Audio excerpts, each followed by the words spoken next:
Like, Fair. Speaking of Ninja Turtles, hold on. Speaking of Ninja Turtles, that was Power Rangers. I know, but I was talking about Krang just a minute ago. Okay. So, have you seen the new Ninja Turtles movie that's coming out in August? Like, have you seen the trailer for it? Okay, I was like, no, it's coming out in August. Have you seen the trailer? Not yet. It looks great, fantastic. John Cena voices Bebop and Rocksteady in it. So I love how like 2 wrestlers have already been playing that character now, and I thought Sheamus did a fantastic job. Yeah.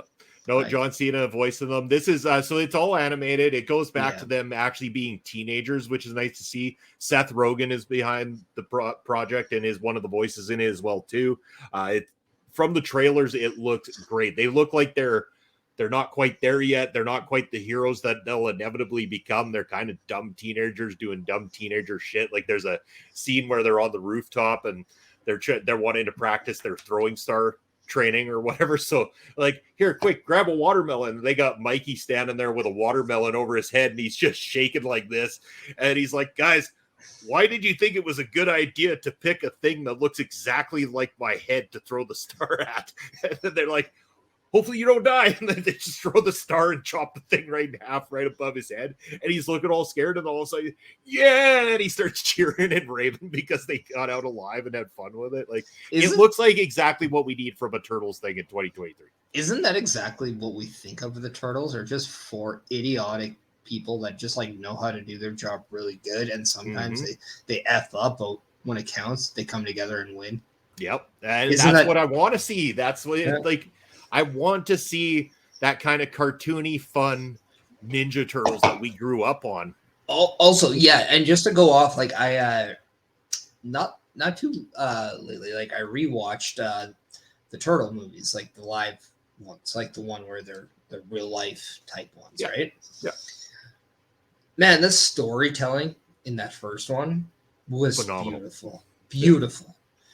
Especially when like the narrating April, like I don't know why they went away from the narrating of April O'Neil, and she's talking about the Turtles and she's doing the sketch art, like the sketch work, and like showing like a sad Leonardo because Raphael is like not like in a coma or whatever he was. But that was just riveting. Like it made you care so much.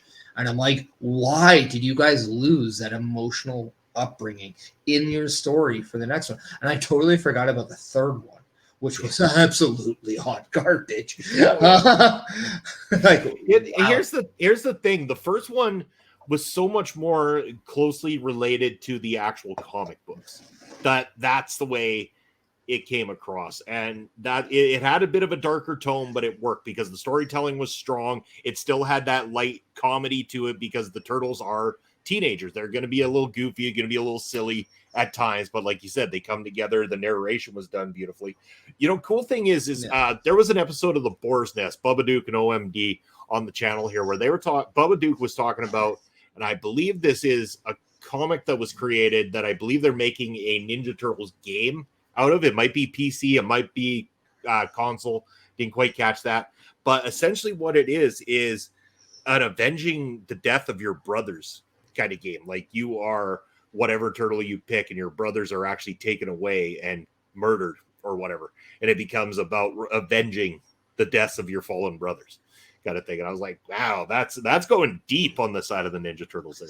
It's weird because with Leonardo, like if I was to put myself in a position, like I would look at like Donatello being like pissed off, but like having to use his like scientific expertise to get it, it would be a very calculated approach. And it would almost be like Batman in a way. Like when you think about it, because that's what Bruce Wayne does, right? Yeah. What I think is like Leonardo would be interesting because I look at Captain America, like I would give him a Captain America vibe, whereas Raphael, I honestly give him a Punisher vibe, and I think that would be really cool, like really cool.